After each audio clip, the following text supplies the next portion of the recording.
एक घने जंगल में एक विशालकाय बरगद का पेड़ था। उसके नीचे एक छोटा सा बांस का बीज अंकुरित हुआ और उसमें से छोटा सा पेड़ निकला। कुछ समय बीत जाने के बाद जब वो वैसा का वैसा ही रहा तो एक दिन विशालकाय बरगद ने उसकी तरफ देखकर बोला कि तुम क्यों इतनी मेहनत कर रहे हो? तुम बिल्कुल वैसे के वैसे ही हो जैसे तुम थे। तुम बिल्कुल भी नहीं बढ़ पा रहे हो, क्योंकि मेरी विशाल जो शाखाएं हैं उनकी छाया की वजह से सूरज की रोशनी तुम तक नहीं पहुंचती और इसलिए तुम कभी भी बड़े नहीं हो पाओगे। तुम कभी मेरे बराबर नहीं हो पाओगे, तो मेरे से बड़े कैसे हो सकते हो? पर उसने कुछ जवाब नहीं दिया और बांस का बीज चुप रहा। कुछ समय बीता और वो जो बांस का बीज था वो वैसे के वैसे ही रहा। तो फिर उसने बरगद के पेड़ ने उसकी तरफ देखकर बोला कि तुम अभी भी वैसे के वैसे ही हो, तुम कभी भी मेरी बराबरी नहीं कर सकते।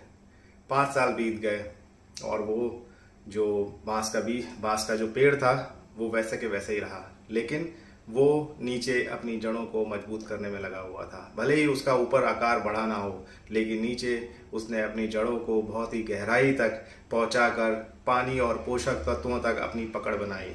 और फिर उसके बाद कुछ समय के बाद जब उसने वो पकड़ बना ली तो धीरे धीरे वो बढ़ना शुरू हुआ और कुछ ही हफ्तों में वो एक 80 फीट का विशालकाय बांस का वृक्ष बन गया और बरगद के पेड़ को चीरते हुए ऊपर निकल गया और सूरज की रोशनी ग्रहण करने लगा।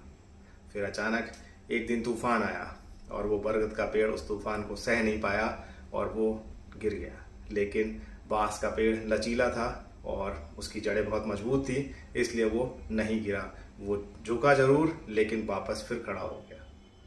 तो जीवन में कई बार हमें जो चीज़ें दिखती हैं वैसी होती नहीं है। अगर कोई बुरा समय आता है तो अपना समय खराब ना करें, बल्कि उस समय का सदुपयोग करें। बुरे समय में भी अपने आप को मजबूत करने में समय व्यतीत करें, अपनी जड़ों को, अपनी कमियों को सुधारने में समय लगाएं और अपने मोटिवेशन को हाई रखें। कभी भी ये ना सोचें कि अगर बुरा समय आया है तो ये हमेशा के लिए आया है, क्योंकि यहाँ पर कुछ भी परमानेंट नहीं है। समय बदलता है और सब चीज़ें बदलती हैं। तो अगर बुरा समय आया है तो अच्छा समय भी आएगा, बट उस बुरे समय को अगर आपने सदुपयोग किया तो अच्छा समय आपका जल्दी आएगा। इसलिए हमेशा अपने समय का सदुपयोग करें, उसको व्यर्थ ना गंवाएं।